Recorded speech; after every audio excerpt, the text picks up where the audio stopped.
بسم الله الرحمن الرحيم. الحمد لله رب العالمين، والصلاة والسلام على رسول الله وعلى آله وصحبه ومن والاه. السلام عليكم ورحمة الله وبركاته.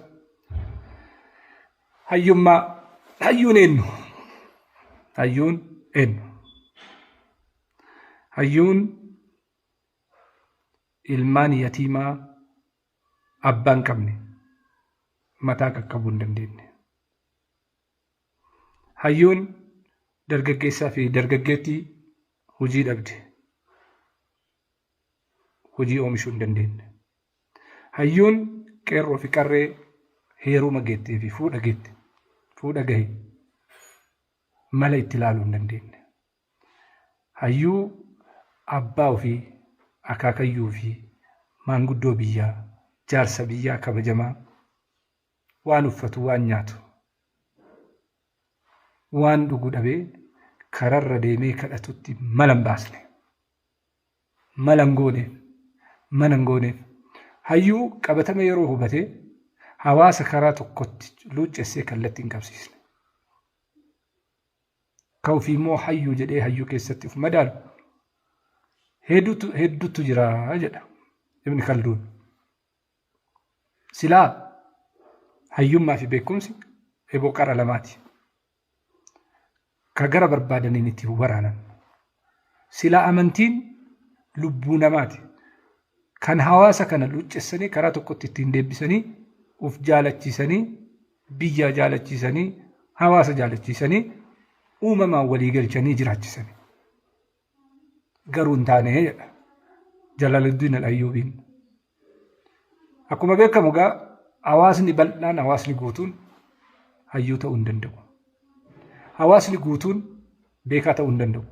Hawaasni guutuun hayyoomee beekaa ta'ee arjaa ta'uu hin danda'u. Hawaasni kun bifa garaagaraan jira. Gariin isaa beekaa, gariin isaa faallaasaati, gariin isaa goota, gariin isaa faallaasaati, gariin isaa arjaadha, gariin isaa faallaasaati. Hawaasa bal'aa keessa namni bifa garaagaraa inuma argama. Kana hunda kan walitti sirreessee wal simachiisuu danda'u hayyuudha. Hayyuun seera qaba, ulaagaa qaba, waan ittiin madaalamutu jira. Kana hunda keessa seenee yoon injifatin hayyoomuun hin jiru. Hayyummaan aqlii uumamaati, kennaadha. Taachirraa hafte immoo abbattu itti dabalata. Hayyuun laalaa hawaasa ofii, hayyuun quuqama hawaasa ofii, hayyuun cinqii fi dararaa hawaasa ofii, hayyuun dhibee hawaasa ofii hin dhibamne hayyuu ta'uu hin danda'u. Hayyuun rakkoo nama dhuunfaa, rakkoo qe'ee, rakkoo maatii, rakkoo hawaasaa, rakkoo biyyaa sadarkaan adda baasee hin beekne hayyummaa argachuu hin danda'u.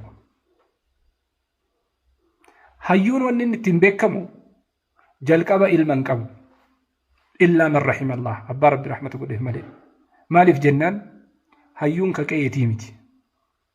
Hayyuun ka haadha warraatii miti. Hayyuun ka qorii keessaa nyaatu abbaa qoriitii miti. Hayyuun ka biyyaati. Gahee inni bahe saniin hawaasni kunuunfata, jabaa'uu fi abbatu jabeeffataa jedhama. Tola inni oolu saniin hawaasni bakka bu'aaf, hawaasni seenaa irraa barreessa, maqaa bareedaa tolchaaf, karaa ittiin moggaasa, hospitaala ittiin moggaasa, mana barnootaa ittiin moggaasa. Jazaan hawaasni deebi'uu fi danda'u ilmaan isaatti kabajaa kennu, maqaa isaatti kabaja kennanii itti horuudha. Hayyuun ofii hin horatu, hayyuun qabeenya hin qabaatu. Bakka feete deemi ilaali. Yeroo qabeenya ittiin horatu, yeroo saantima ittiin sassaabbattu hin qabu, yeroo ilmaan ittiin guddifatu hin qabu, yeroo haqa maatii ofii ittiin guutuu iyyuu hin qabu. Kana waan ta'eef hayyummaan kennamaaf. Maaliif? Ofii miti kan inni dursu, ilmaan isaatii miti. ilmaan isaa hawaasa kana keessa akka jiraatan beeka. Ilmaan isaa ka saba kana akka ta'an beeka. Ilmaan isaa ka biyya kana akka ta'an beeka. Bor fuudhaa heerumattu jira. Kanaan wal keessa deemama. Ilma isaa itti fuudha. Intala isaa inni heerumsiisa. Eenyutti? Hawaasa bal'aa kanatti. Kanaaf tajaajilli isaa namni tokko ilmaan isaa mana hayyuu seenee fuudhuudhaaf gatii kaffala. Gatii inni kaffale saniif gatiin kaffalamaaf. Wa illaa maan nyaanne, maan uffanne, maan yaabbanne oguu jedhan hawaasa kana keessatti hin yaabbadhu, hin uffadhu, hin nyaadhu. Ofimmoo mana ta'anii hayyummaan akkasiin jiru. Hayyummaan tajaajila keessa jira. Gadi jedhanii hawaasa ofii tajaajiluu keessa jira. Gatii kafaluu keessa jira. Gatii humnaa, gatii sammuu, gatii lubbuu, gatii qabeenyaa. Gaafa san hayyummaan namaa kennama. Ammatti akka wal keessa nu harkaan laaqamne. Kan garaa bira darbuu hin dandeenye. Kan karaa cehuu hin dandeenye.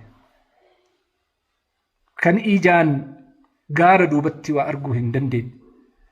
Ka ibintii fi wanni adda addaa yeroo garagaraatitti taatee wayii dhiyeesse hunda hawaasni cehee iccitii ofiitti kenne taanaan gaafa inni namni inni hayyuu jedheen suni fuudhee gurgure wajjiin hawaasni sun gurguramaa jechaadha.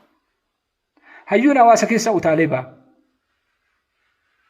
Hoggansi hawaasa keessa utaalee ba'a. Kadhatee hin ba'u. Itti akeekanii hin ba'u. Itti himanii hin dubbatu. Ofii utaalee ba'a.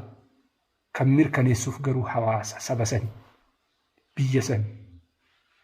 Kana waan ta'eef namoota hayyuu kenna jennee jala deemu. Namoota hayyuu kenna jennee iccitii itti himu. Iccitii dhuunfaa, iccitii maatii, iccitii gandaa, iccitii firaa, iccitii sabaa, iccitii biyyaa itti himnu adda laallachuun barbaachisaadha. Hayyuun sanduuqa. Sanduuqa iccitiiti. Sanduuqa iccitii biyyaati.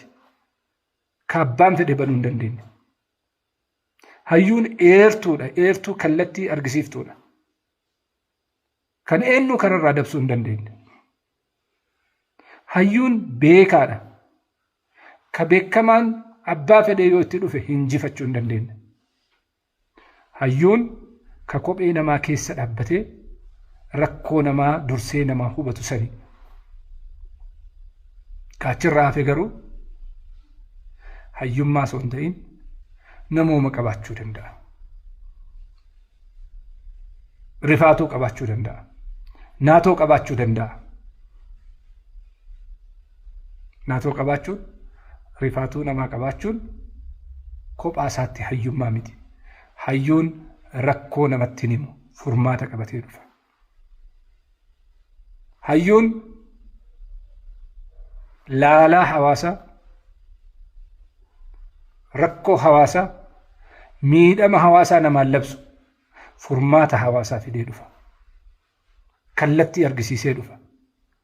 Gatii kaffalee, gatii kaffale saniin hawaasa bilisoomsee, hawaasa jiraachisee ofii lubbuu isaa, qaama isaa, sammuu isaa wareega. Hayyummaan seera qaba. Kan rakkoo keessii lallabu, ka quuqaa kee laalaa keessitti himu quuqama kee qaba malee hayyummaa miti. Hayyummaan seera addaati, ulaagaa addaa qaba. Kanaaf hayyuu haa baafannu, hayyuu haa oomishannu, kabayee haa kunuunfannu, filataa, hubataa, ijjataa haa sochoonu. Wassalaamu alaikum warahmatullahi wabarakaatuh.